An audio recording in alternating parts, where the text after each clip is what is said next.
Hello students, hope you are doing well. So here I am your online educator Tanya, and today I am going to teach you class 8th ICSE heat transfer chapter. As you already knew, I have already uploaded the first part of the video. So here I am with the second part of the video.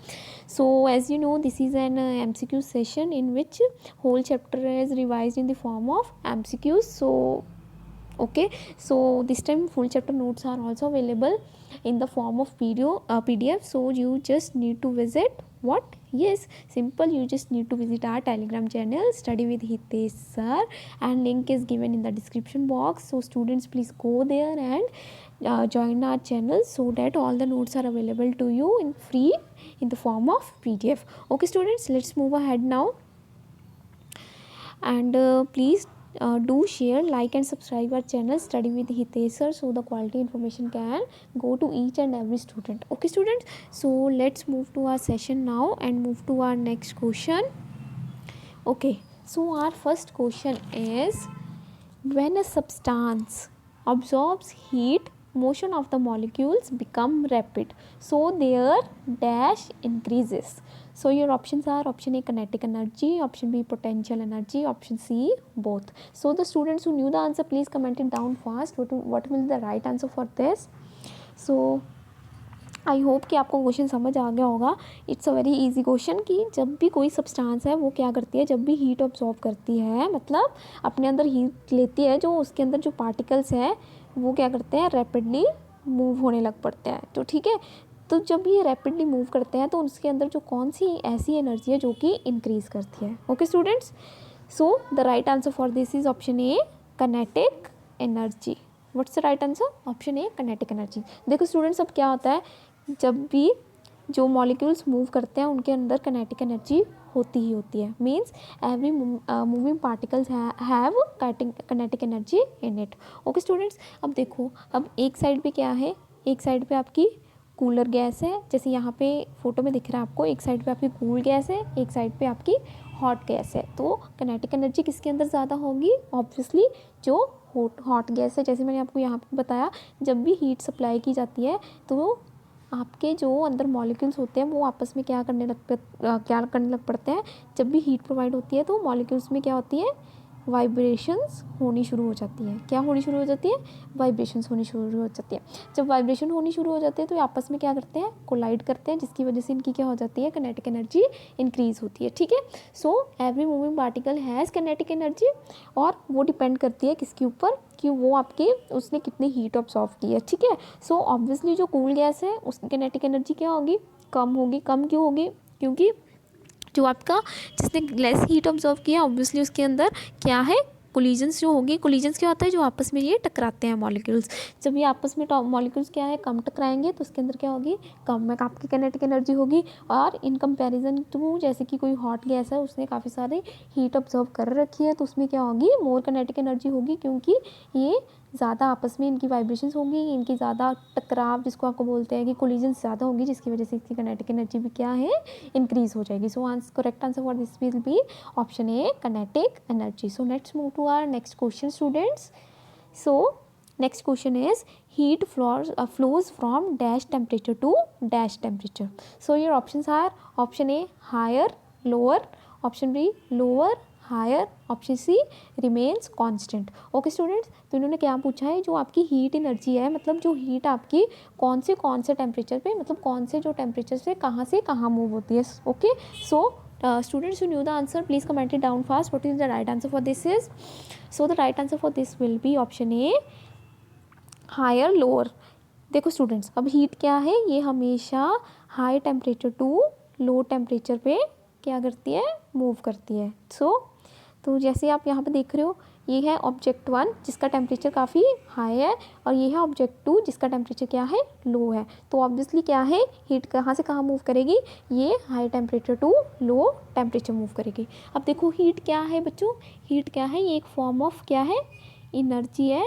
और जब इसको किसी भी हम object में डालते हैं तो वो क्या करता है, रैपिडली मूव होने लग पड़ता है. जैसे मैंने आपको पिछले क्वेश्चन में भी बताया, जब भी हीट एनर्जी डाली जाती है तो क्या है, रैपिडली मूव क्यों करता है, क्योंकि उसके जो मॉलिक्यूल्स आपस में कोलाइड करते हैं. कोलाइड करने की वजह से क्या है, उसमें वाइब्रेशंस आती है. ठीक है, और आपकी काइनेटिक एनर्जी क्या है, इंक्रीज़ होती है. ठीक है, तो हाई टेम्परेचर पर क्या होगा, आपकी जो है हाई टेम्परेचर है तो उसमें क्या होगी, हाई काइनेटिक एनर्जी होगी, ठीक है, एज़ कम्पेयर टू जो लो टेम्परेचर, जो आपका लो टेम्परेचर पे क्या है, लो काइनेटिक एनर्जी होगी, ठीक है।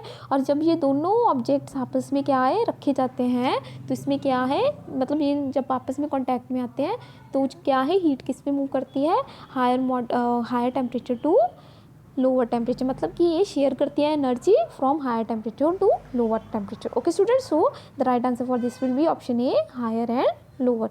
आई hope students you got the clarity for the same. So next move to our next question. Okay, change in size of body is due to heating is called option A thermal expansion, option B change of state, option C heat capacity. So students please comment it down कि इसका right answer क्या होगा. So please comment it down.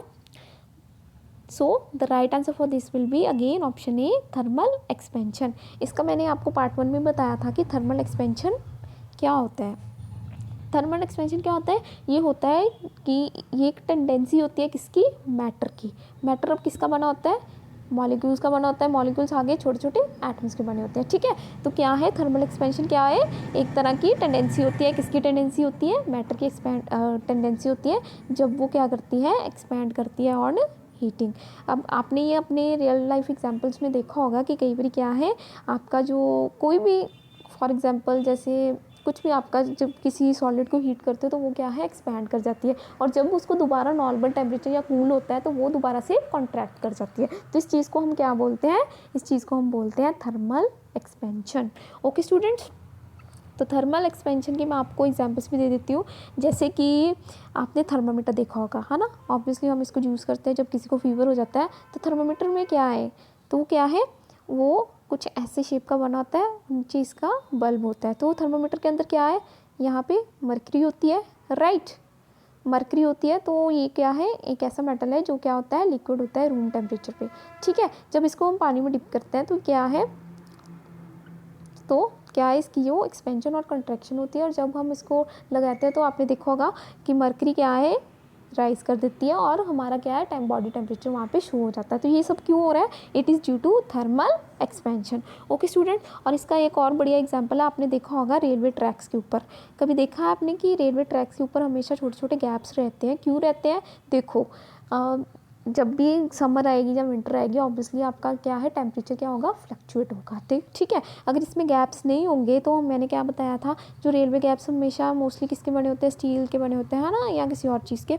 तो उसमें क्या है, हमेशा expansion और कंट्रैक्शन होगी. अगर इसमें कोई भी जगह नहीं होगी तो आपका रेलवे ट्रैक क्या हो जाएगा, कुछ इस तरह से मोल्ड हो जाएगा, जिसकी वजह से क्या है, ट्रेन्स में कोई एक्सीडेंट होने की प्रॉबिलिटी हो सकती है, कुछ भी हो सकता है. तो इसलिए हमेशा एक्सीडेंट को अवॉइड करने के लिए यहाँ पे छोटे छोटे गैप्स रखे गए हैं, ताकि इन समर अगर इसको ये ऑब्जॉर्ब करते भी है हीट तो इसको इतना स्पेस मिल जाए कि ये प्रॉपरली एक्सपैंड कर पाए. तो इन सबको हम क्या बोलते हैं, क्या बोलते हैं, थर्मल एक्सपेंशन बोलते हैं. Okay students, I hope you got the clarity.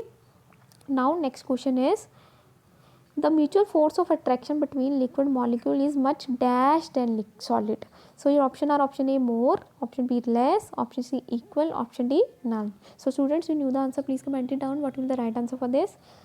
So मैंने आपको पिछली में भी बताया था कि हमारे यहाँ पे कितनी स्टेट्स एग्जिस्ट करती हैं, 3 स्टेट्स एग्जिस्ट करती हैं, सॉलिड, लिक्विड और गैसेस, ठीक है.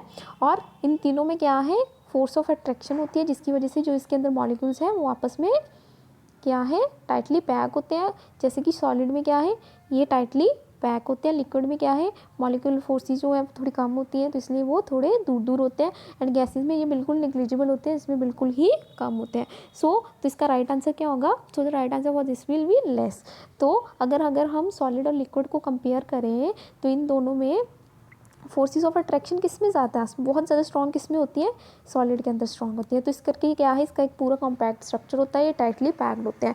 एज़ कम्पेयर टू लिक्विड को अगर देखें तो इसमें जो मॉलिक्यूलर फोर्सेस होती हैं इसके कंपैरिजन में देखा जाए तो काफ़ी कम होती है. तो इसके अंदर हम बोल सकते हैं कि थोड़ी कम होती है. तो so right answer for this will be option B less. Okay students, और मैंने गैसेस का तो बताया था कि इसमें सबसे कम या बिल्कुल नेग्लिजिबल फोर्सेस ऑफ अट्रैक्शन होती है, जिसकी वजह से इजीली डिफ्यूज़ कर जाती हैं. Okay, so let's move to a next question. Question number, when solid is heated it dash in all directions. क्या है, जब सॉलिड को हीट किया जाता है तो ये क्या करता है सारी डायरेक्शंस में। Option A expand, option B contract, option C both. So students what is the right answer for this? So the right answer for this is option A expand. क्या है, जब भी हम सॉलिड को क्या करते हैं हीट करते हैं तो ये क्या करता है अपनी ओरिजिनल शेप छोड़ के क्या हो जाता है एक्सपैंड कर जाता है। ओके स्टूडेंट्स, इसको हम क्या बोलते हैं थर्मल एक्सपेंशन बोलते हैं। तो इसको मैं भी इसको भी मैं एक बार आपको इजी लैंग्वेज में एक्सप्लेन कर देती हूँ कि ये सॉलिड जो है एक्सपैंड करता क्यों है। तो देखो स्टूडेंट्स, मैंने आपको क्या बताया था, सॉलिड्स में क्या है इंटरमॉलिक्यूलर जो फोर्सेस होती है वो काफ़ी स्ट्रांग होती है, जिसकी वजह से ये एक पूरा कॉम्पैक्ट स्ट्रक्चर बना होता है। ठीक है, अब हमने इसको क्या सप्लाई की, हीट सप्लाई की। हीट सप्लाई करने के बाद क्या है, ये आपस में क्या होते हैं वाइब्रेशन होनी इसमें शुरू हो जाती है। जैसे आप देख ही रहे हो ये आपस में कोलाइड कर रहे हैं और क्या हो रही है आपस में वाइब्रेशंस हो रही हैं। अब देखो वाइब्रेशंस होगी तो इनकी क्या है आपस में क्या होगी, इसकी जो इंटरमॉलिक्यूलर स्पेसीज है वो क्या कर जाएंगी इंक्रीज़ कर जाएंगी। तो जिसकी वजह से क्या है, पहले जो आपके मॉलिक्यूल्स कुछ इस तरह से दिख रहे थे जो कि टाइटली पैक थे, अब जब हीटिंग के बाद क्या हो जाएंगे ये काफ़ी खुले मतलब काफ़ी इसमें डिस्टेंस आ जाएगा, और जिसकी वजह से आपका क्या है वो मैटर है जो आपका क्या कर जाएगा एक्सपैंड कर जाएगा। तो इससे हमें क्या पता चलता है कि आपकी जो मैटर की स्टेट होगी वो किसके ऊपर डिपेंड करता है, मॉलिक्यूलर स्पेसिस के ऊपर डिपेंड करता है। ओके स्टूडेंट्स, जितनी ज़्यादा मॉलिक्यूलर स्पेस होगी उतना ही क्या है वो कम टाइटली पैक्ड होंगे, जिसकी वजह से क्या है एक्सपैंड कर जाएंगे। Okay students, I hope you got the clarity for the same. So let's move to our next question. So next question is increase in dash of solid is called superficial expansion. Option A length, option B area, option C volume. So students please comment the right answer. What is the right answer for this?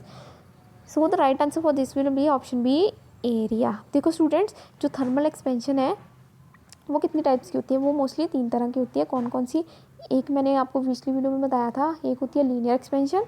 ये होती है linear expansion जिसमें क्या है जो length है वो increase कर जाती है। ठीक है, एक दूसरी होती है कौन सी, एक होती है लीनियर, एक होती है सुपरफिशियल, एंड एक जिसको बोलते हैं हम क्यूबिकल एक्सपेंशन। सुपरफिशियल में क्या होता है, इसमें आपका जो सुपरफिशियल एक्सपेंशन है इसमें क्या इंक्रीज़ करता है, एक में आपका पूरा वॉल्यूम इंक्रीज़ कर जाता है और एक में आपका क्या इंक्रीज़ करता है एरिया इंक्रीज़ करता है। ये 3 तरह की क्या होती है थर्मल एक्सपेंशंस होती है। अब इन्होंने पूछा है कि जो सुपरफिशियल एक्सपेंशन होता है उसमें जो इंक्रीज़ क्या होता है सॉलिड्स का, तो मैंने आपको आंसर बताया, इसका आंसर होगा एरिया इंक्रीज़ हो सकता है। मैं आपको इसकी सबसे अच्छी एक एग्जांपल देती हूँ कि फॉर एग्जांपल कोई आपकी मेटल शीट है, राइट, उसमें आपने क्या कर रखा है, होल कर रखा है।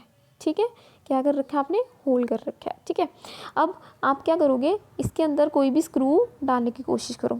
ठीक है, मतलब ये वाला होल क्या होना चाहिए, छोटा होना चाहिए, इससे मतलब स्क्रू है जो वहाँ से अंदर ना निकल पाए। ठीक है, क्या आपने नेल डाल दिया, स्क्रू कुछ भी डाल दीजिए, मतलब ये ऐसा होना चाहिए कि ये थोड़ा छोटा होना चाहिए एज़ कम्पेयर टू, ताकि इसके अंदर वो एंट्री ना कर पाए। ठीक है, अब हम क्या करेंगे, इस शीट को क्या करेंगे, हीट करेंगे। जब इस शीट को हीट करेंगे तो आप क्या देखोगे, आप फिर से इसके अंदर नेल डाल के देखना, तो क्या है वो नेल इजीली इसके अंदर से फिर पास हो जाएगा। तो इसका क्या मतलब है कि आपका क्या है जो साइज़ ऑफ होल कैसे इंक्रीज़ हो गया, जब इसका पूरा एरिया इंक्रीज़ हो गया तो आपका साइज़ ऑफ होल भी इंक्रीज़ हो गया। तो इसको हम क्या बोलेंगे, superficial expansion. Okay students, let's move to our next question. Increase in dash of solid is called cubical expansion. क्या मैंने आपको बताया था 3 तरह के एक्सपेंशन होते हैं। अब आ गया क्यूबिकल एक्सपेंशन। क्यूबिकल एक्सपेंशन में क्या आपका इंक्रीज़ होता है, इसमें आपका पूरा क्या इंक्रीज़ हो सकता है, पूरा वॉल्यूम ही इंक्रीज़ हो जाता है। तो इसी तरह के एक्सपेंशन को हम क्या बोलेंगे, क्यूबिकल एक्सपेंशन। तो इसका राइट आंसर होगा option C. I hope students आपको तीनों तरह के एक्सपेंशन समझ आ गए हैं, linear, superficial and cubical, and आपको एग्जाम्स में कोई भी कन्फ्यूजन नहीं होगा। आप okay students, so let's move to our next question. Increase in length of metal rod and heating depend upon option A original length of the rod, increase in temperature, material of the rod, and all of these. So students, what is the right answer for this? So the right answer for this will be all of these, option D. देखो student, अब जो भी आपकी जैसे metal rod है तो इसकी अब लेंथ इंक्रीज़ होनी है, तो ये किस किस के ऊपर डिपेंड करेगा, ओरिजिनल लेंथ कितनी है रॉड की, इंक्रीज़ इन टेम्परेचर कितना हुआ है, ज़्यादा हुआ है कम हुआ है, उसके अकॉर्डिंग ही आपकी जो लेंथ है इंक्रीज़ होगी।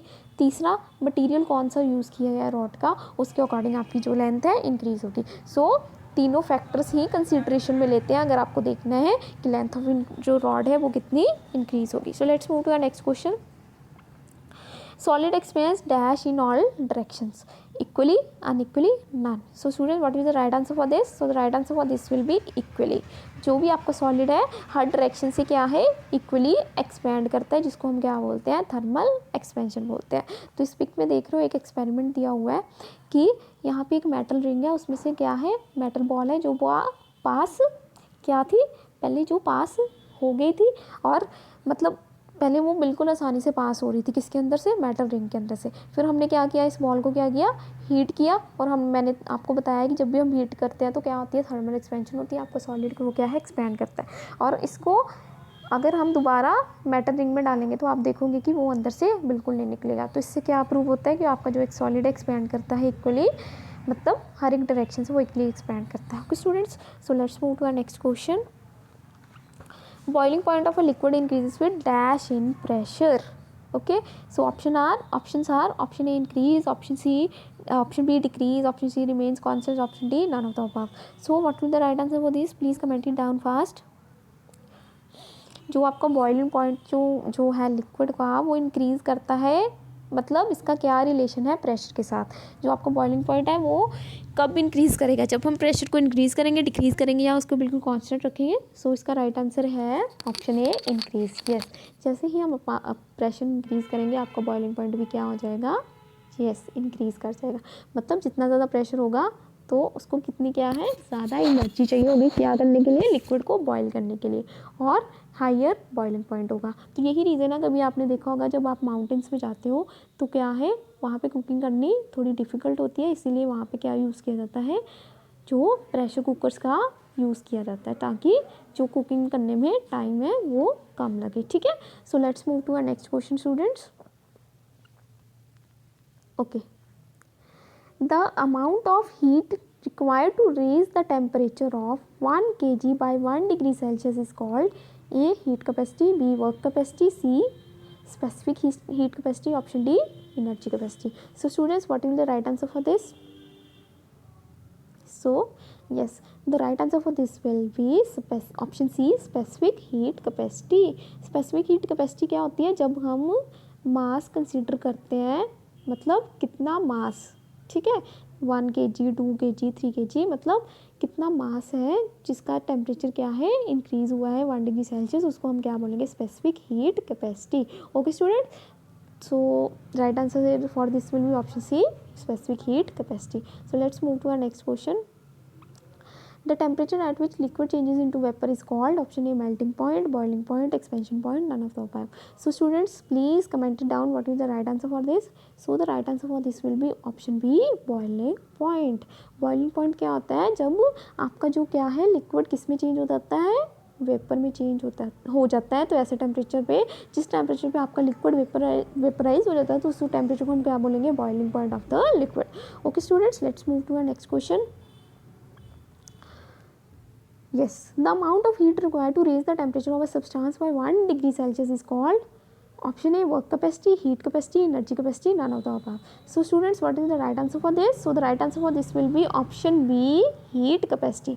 So students, अब heat capacity क्या होता है, heat capacity होता है कि जैसे मैं आपको बताती हूँ कि कितनी हीट एक ऑब्जेक्ट क्या करके रख सकता है, होल्ड करके रख सकता है, उसको हम बोलते हैं हीट कैपेसिटी. अब इसको मैं आपको बिल्कुल एक इजी एग्जांपल के थ्रू समझाऊंगी कि ये हीट कैपेसिटी एक्चुअली में होता क्या है. ठीक है, जैसे एक साइड में हमने रखा है स्टील और एक साइड में हमने रखा है वुड की कोई भी ब्लॉक या कोई भी लॉग ऑफ वुड है. ठीक है, अब इसको हमने क्या करेंगे, हीट करेंगे, या फिर इसको सनलाइट में रखा है. ठीक है, तो देखो जो स्टील है आपकी वो हीटअप बहुत फास्ट होगी एज़ कम्पेयर टू वुड, मतलब वुड को हीट अप होने में ज़्यादा टाइम लगेगा एज़ कम्पेयर टू स्टील.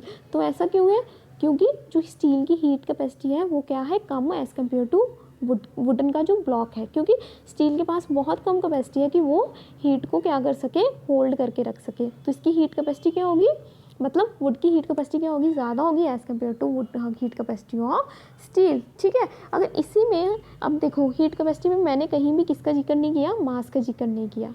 ठीक है, अगर हम मास की बात कर देते हैं तो हीट कैपेसिटी किस में चेंज होता है, specific heat capacity. So this is the main difference between heat capacity and specific heat capacity. Okay student, let's move to our next question. Heat capacity depend upon heat capacity किन किन factors के ऊपर depend करती है? Option A change in temperature, mass of the body, nature of the substance, all of the above. So students what will the right answer for this? So the right answer for this will be all of the above. देखो heat capacity किसके ऊपर depend करती है? Change in temperature. आपका जो temperature में change कितना आया है, मास of the body, nature of the substance, all of the above. Okay student, so so the right answer will be all of the above. Okay student, let's move to our next question. What are the effects of heat? जो heat के क्या क्या effects होते हैं? Change in temperature of the body, change in state of the body, change in size of the body, all of this. So students what is the right answer for this?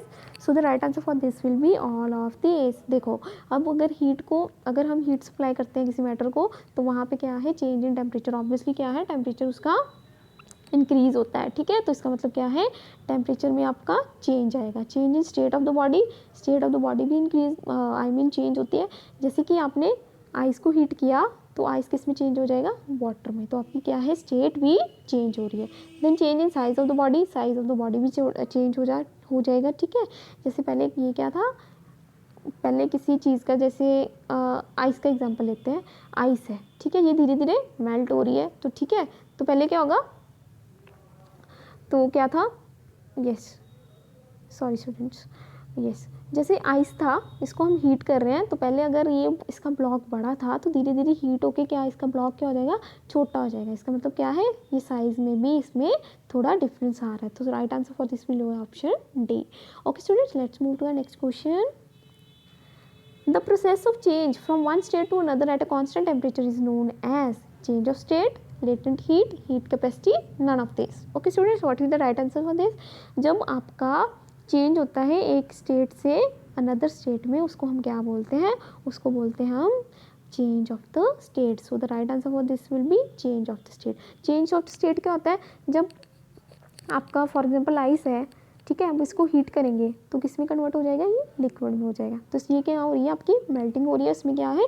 आपका state बिल्कुल change हो रहा है. ठीक है, अगर liquid को further heat करेंगे किस में कन्वर्ट हो जाएगा? वेपर्स में कन्वर्ट हो जाएगा, जिसको हम वेपराइजेशन बोलते हैं या इवेपोरेशन बोलते हैं. ठीक है, अगर वेपर्स को, ठीक है, वेपर्स, ठीक है, तो ये सब क्या हो रही है? आपकी चेंज ऑफ स्टेट हो रही है. तो इस प्रोसेस को हम क्या बोलते हैं? Change of state.